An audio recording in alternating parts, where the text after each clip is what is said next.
Pemirsa, reklamasi jika dilaksanakan tidak pada ruang dan tempatnya akan menjadi bumerang terhadap pembangunan Bali ke depannya.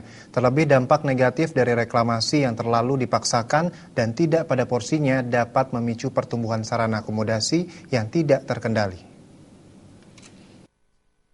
Akan merupakan hal positif.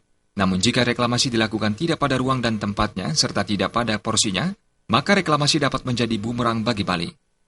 Penolakan reklamasi yang masif dapat memunculkan situasi yang tidak kondusif, dan jika reklamasi tetap dipaksakan akan menimbulkan dampak negatif bagi kepariwisatan Bali.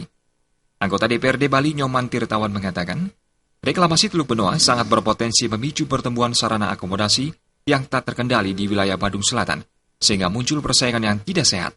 Untuk itu pemerintah harus bijak dalam membuat segala kebijakan.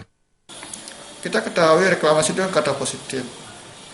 Meskipun barang baik kalau tidak pada tempatnya, tidak pada waktunya, tidak pada porsinya, tidak pada ruangnya, akan menjadi bumerang juga.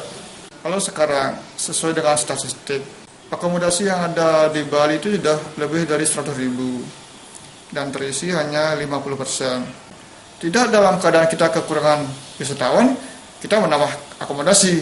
Jadi kalau orang pintar, orang logis tidak mungkin mengizinkan pertumbuhan akomodasi.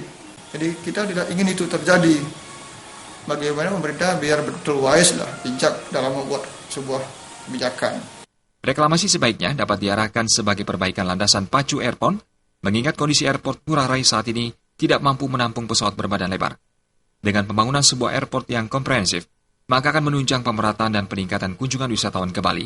Bukan sebaliknya, dalam kondisi minim wisatawan, justru malah menambah sarana akomodasi. Bagaimana caranya sekarang biar kita bisa mendatangkan banyak tamu? Ya buatkan bandara yang komprehensif yang bisa mendatangkan tamu lebih banyak.